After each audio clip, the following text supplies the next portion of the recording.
Good morning class. 9th class है, तो आज हम आपको काव्य खंड से पाठ 6 मैथिली शरण गुप्त का जीवन परिचय पढ़ाएंगे। मैथिली शरण गुप्त विशेष रूप से त्रिवेदी युग के कवि थे और ये राष्ट्र कवि भी जाने जाते हैं। इनकी जो प्रथम रचना थी वो थी इनकी प्रथम रचना है रंग में भंग, जो 1909 में लिखी गई। इनका जन्म हुआ था, मैथिली शरण गुप्त का जन्म 3 अगस्त सन 1886 ईस्वी को हुआ था और जन्म स्थान चिरगांव, झांसी, उत्तर प्रदेश। इनके पिता का नाम था श्री रामचरण गुप्त। इनकी रचनाएं हैं रंग में भंग, भारत भारती, साकेत, यशोधरा, जय द्रव्यबध, पंचवटी, झंकार, द्वापर आदि इनकी प्रसिद्ध रचना है। इनकी भाषा शैली है खड़ी बोली, परिष्कृत, संस्कृत निष्ठ भाषा और शैली है उपदेशात्मक विवरणात्मक शैली। इनका निधन हुआ था 12 दिसंबर सन 1964 ईस्वी को। राष्ट्र कवि की उपाधि से अलंकृत भारत भारती के अमर गायक, द्विवेदी युग के प्रसिद्ध कवि तथा सामाजिक चेतना के प्रतिनिधि कवि मैथिली शरण गुप्त को कहा जाता है। साकेत, यशोधरा, भारत भारती जैसे महाकाव्यों के रचयिता से भला कौन सुपरिचित न होगा, जो वास्तव में हिंदी काव्य सरोवर के अरविंद है। राष्ट्र कवि मैथिली शरण गुप्त का जन्म सन 1886 ईस्वी को झांसी जिले के चिरगांव नामक ग्राम में हुआ था। इनके पिता का नाम सेठ रामचरण गुप्त था, जो हिंदी साहित्य में विशेष रुचि रखते थे। आप द्विवेदी काल के कवि थे। गुप्त जी की प्रारंभिक रचनाएं कोलकाता से निकलने वाले व्यवसाय उपकारक में प्रकाशित होती थी। बाद में आपका परिचय महावीर प्रसाद द्विवेदी से जाना जाने लगा। आपकी कविताएं द्विवेदी युग की प्रसिद्ध पत्रिका सरस्वती में प्रकाशित होने लगी। इनकी रचना रंग में भंग का प्रकाशन सन 1909 ईस्वी में प्रकाशित हुआ। भारत भारती का प्रकाशन सन 1912 ईस्वी में हुआ। गुप्त जी द्विवेदी को अपना प्रिय गुरु मानते थे, तो ये मैथिली शरण गुप्त जी महावीर प्रसाद द्विवेदी को अपना प्रिय गुरु मानते थे। इसी कारण इनकी रचना प्रेरणा से प्रथम खड़ी बोली में लिखी गई। तो इनकी जो प्रथम रचना है भारत में रंग में भंग, इनकी प्रथम रचना है रंग में भंग, जो कि खड़ी बोली में लिखी गई। गुप्त जी साकेत महाकाव्य पर हिंदी साहित्य सम्मेलन प्रयागराज में मंगला प्रसाद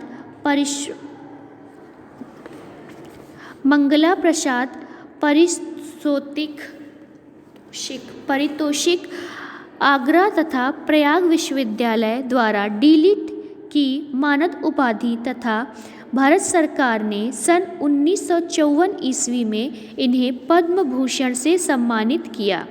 आप 2 बार राज्यसभा के सदस्य भी मनोनीत हुए, तो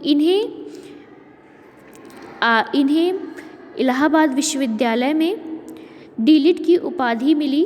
सन 1954 ईस्वी में इन्हें पद्म भूषण उपाधि से सम्मानित भी किया गया और ये मैथिली शरण गुप्त जी राज्यसभा के सदस्य भी 2 बार नियुक्त हुए। अंत में सरस्वती का यह अमर पुत्र 12 दिसंबर सन 1964 ईस्वी को स्वर्गलोकी हो गए। इनकी रचनाएं गुप्त जी ने 40 मौलिक रचनाएं, 6 अनुदित रचनाएं तथा 3 नाटक विशेष रूप से लिखे। इनकी कुछ रचनाएं इस प्रकार हैं। पहला है रंग में भंग, जो कि सन 1900 ईस्वी में लिखी गई। इसका प्रकाशन हुआ था और यह कवि की प्रथम रचना खड़ी बोली में रचित है। इसके बाद इनकी दूसरी रचना है भारत भारती, जिसका प्रकाशन सन 1912 में हुआ। इसमें कवि ने हिंदी भाषियों में जाति तथा देश के प्रति गर्व तथा गौरव की भावना प्रसिद्ध थी। इसके बाद इनकी तीसरी रचना है साकेत, जिसका प्रकाशन 1931 में हुआ। मानस के पश्चात हिंदी में राम काव्य का दूसरा स्तंभ मैथिली शरण गुप्त का कृति साकेत को माना जाता है। ये एक महाकाव्य है जो कि रामचरितमानस के आधार पर लिखा गया है। यह महाकाव्य उर्मिला तथा कैकेयी की करुणा कथा पर आधारित है। यशोधरा सन 1932 में लिखी गई। गुप्त जी ने इसकी रचना उपेक्षित यशोधरा के चित्रण को आधार बनाकर किया। इसके बाद इनकी अगली रचना है पंचवटी, जो सन 1925 में लिखी गई। इसमें कवि ने सुंदर प्रकृति की पृष्ठभूमि के साथ लक्ष्मण के चरित्र का विशेष वर्णन किया। इसके बाद है जय द्रव्यवध, यह इसका प्रकाशन 1910 ईस्वी में हुआ।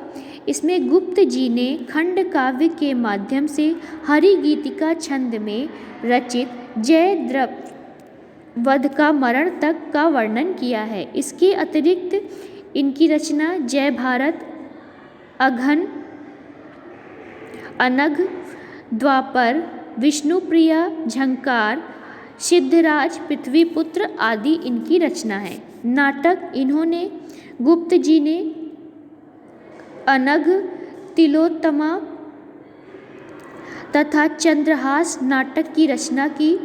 इनके अनुदित रचनाएं हैं पालसी का युद्ध, मेघनाथ वध, वृत्त संहार आदि अनुदित काव्य हैं।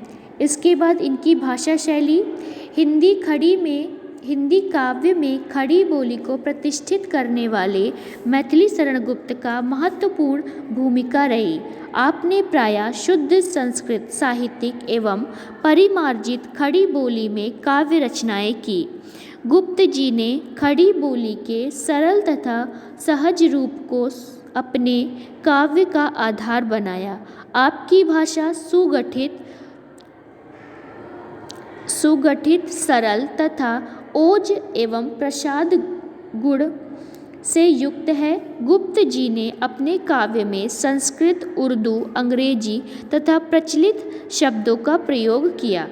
गुप्त जी ने जिन शैलियों को महत्ता प्रदान की उसमें विवरणात्मक शैली, अलंकृत शैली, उपदेशात्मक शैली, गीति तथा नाट्यात्मक शैली प्रमुख हैं।